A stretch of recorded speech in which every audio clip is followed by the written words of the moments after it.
नमस्कार दोस्तों, क्या जेड 33A और कान F-33 और MCA के सामने टिक पाएंगे?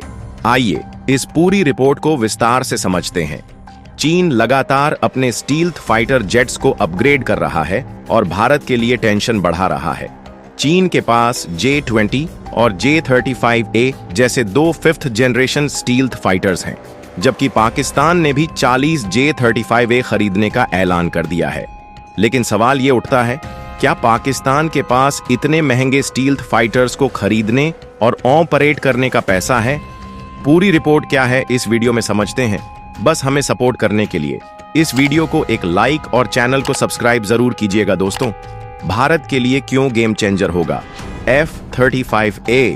अमेरिका ने भारत को F-35A लड़ाकू विमान देने का ऑफर दिया है और भारत अपने स्वदेशी AMCA advanced medium combat aircraft पर भी तेजी से काम कर रहा है। अगर भारत F-35A खरीद लेता है और AMCA को विकसित कर लेता है तो दक्षिण एशिया में भारत की एयर फोर्स अजेय बन जाएगी।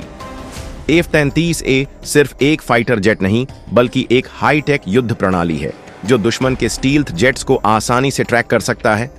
इसका AN/APG extra X express radar और डिस्ट्रीब्यूटेड अपर्चर सिस्टम DAS इसे चीन और तुर्की के फाइटर जेट्स से मीलों आगे रखता है। J-35A और QAN क्यों नहीं टिकेंगे भारत के आगे?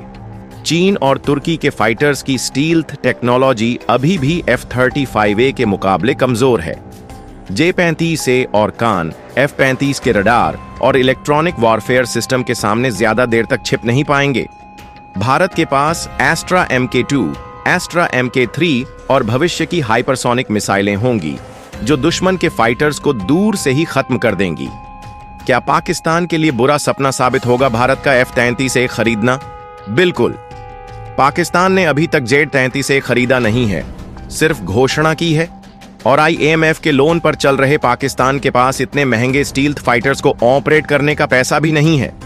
अगर भारत F-35A खरीदता है तो पाकिस्तान को भी मजबूरन चीनी जेट खरीदने होंगे, भले ही उसके लिए अरबों डॉलर का और कर्ज लेना पड़े। नतीजा क्या होगा? अगर भारत के पास F-35A, AMCA और राफेल F-4 का कॉम्बिनेशन आ जाता है तो इंडो पैसिफिक और दक्षिण एशिया में भारत की पकड़ बेहद मजबूत हो जाएगी। पाकिस्तान और चीन चाहकर भी भारत के खिलाफ एयर स्ट्राइक या युद्ध का प्लान नहीं बना पाएंगे। तो क्या भारत F-30A खरीदने की दिशा में आगे बढ़ेगा? क्या इससे दक्षिण एशिया में पावर बैलेंस पूरी तरह से बदल जाएगा? देखते हैं आगे क्या होता है।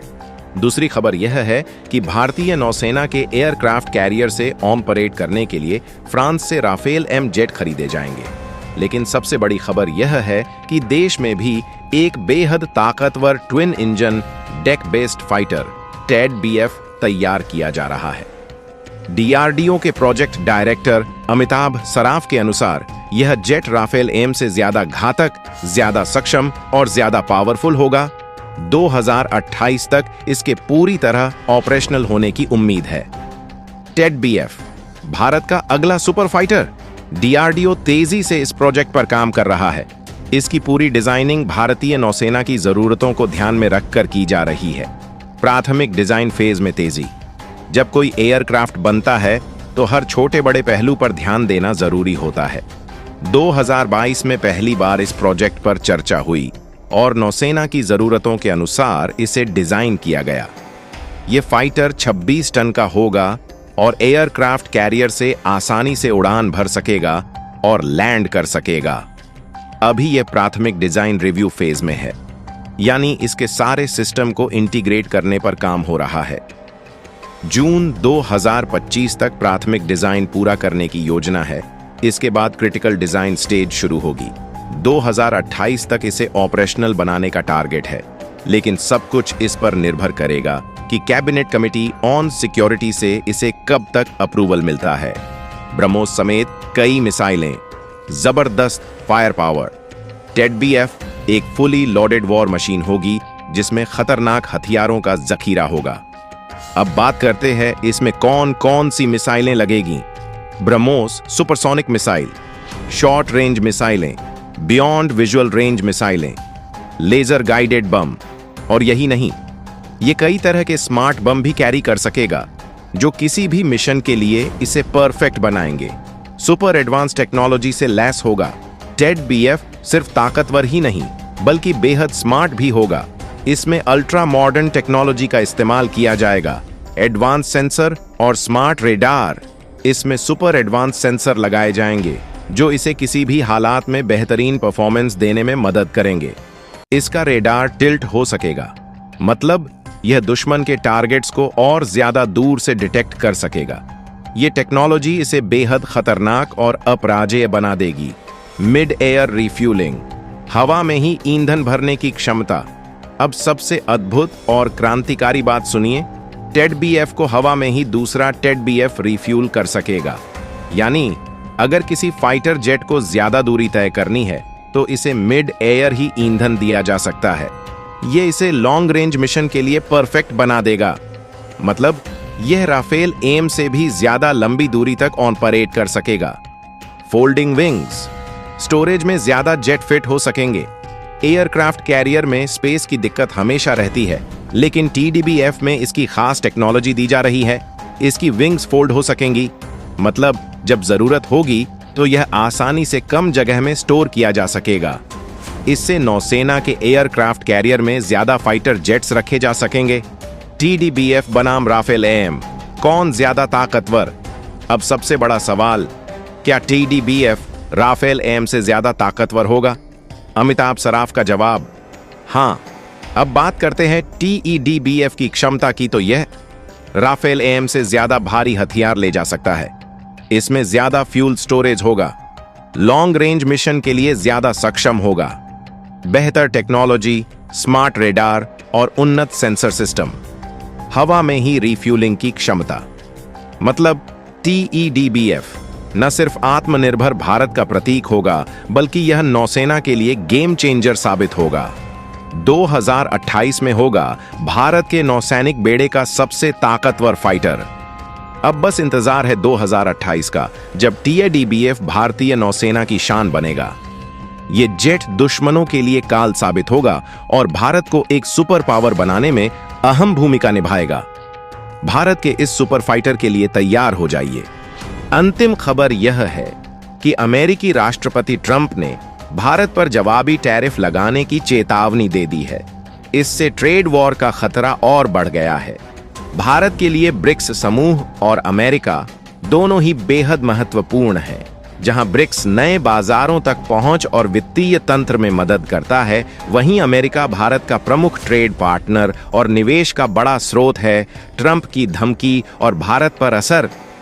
ट्रंप पूरी दुनिया को हिला चुके हैं और भारत भी इससे अछूता नहीं। वह बार बार कह रहे हैं कि भारत बहुत ज्यादा टैरिफ लगाता है और अब वह जवाबी टैरिफ लगाने की तैयारी में है। पहले ही उन्होंने स्टील और एल्यूमिनियम के आयात पर टैरिफ बढ़ाकर भारतीय निर्यातकों को झटका दे दिया था। उनके दूसरे कार्यकाल में उनका रुख और भी सख्त नजर आ रहा है। अमेरिका की नीति साफ है, जिस देश के साथ व्यापार घाटा है उसे नुकसान उठाना पड़ेगा। यही वजह है कि चीन पर सबसे ज्यादा गाज गिर रही है। रूस के साथ तो पहले से ही अमेरिका के रिश्ते तनावपूर्ण हैं। ऐसे में भारत के लिए भी यह चुनौती बन गई है। क्या ट्रंप का अमेरिका ज्यादा महत्वपूर्ण है या रूस चीन वाला ब्रिक्स? भारत के लिए ब्रिक्स क्यों अहम है? ब्रिक्स ब्राजील, रूस, भारत, चीन, दक्षिण अफ्रीका, दुनिया की एक बड़ी आबादी और मजबूत अर्थव्यवस्था का समूह है। यह भारत को नए बाजार और वैकल्पिक वित्तीय तंत्र तक पहुंच देता है, जिससे भारत पश्चिमी प्रभुत्व वाले संस्थानों पर कम निर्भर हो सकता है। ब्रिक्स भारत को एक अंतरराष्ट्रीय मंच भी देता है, जहां वह विकासशील देशों के साथ मिलकर अपनी बात रख सकता है। खासकर यह भारत को चीन के साथ संबंधों में संतुलन बनाने का एक बेहतरीन मौका देता है। अमेरिका क्यों जरूरी है? अमेरिका भारत का सबसे बड़ा व्यापारिक साझेदार है। 2023 में भारत अमेरिका व्यापार 190.08 अरब डॉलर तक पहुंच गया था और इसे 2030 तक 500 अरब डॉलर तक बढ़ाने का लक्ष्य है। अमेरिका से भारत को टेक्नोलॉजी, डिफेंस, इनोवेशन और निवेश में बड़ा सहयोग मिलता है। दोनों देशों के बीच रणनीतिक साझेदारी भी मजबूत होती जा रही है। भारत को क्या करना चाहिए? भारत के लिए ब्रिक्स और अमेरिका दोनों ही महत्वपूर्ण हैं। भारत को अपनी आर्थिक और विदेश नीति में दोनों के साथ संतुलन बनाए रखना होगा। अमेरिका के साथ टेक्नोलॉजी, डिफेंस और व्यापार में सहयोग बढ़ाना चाहिए।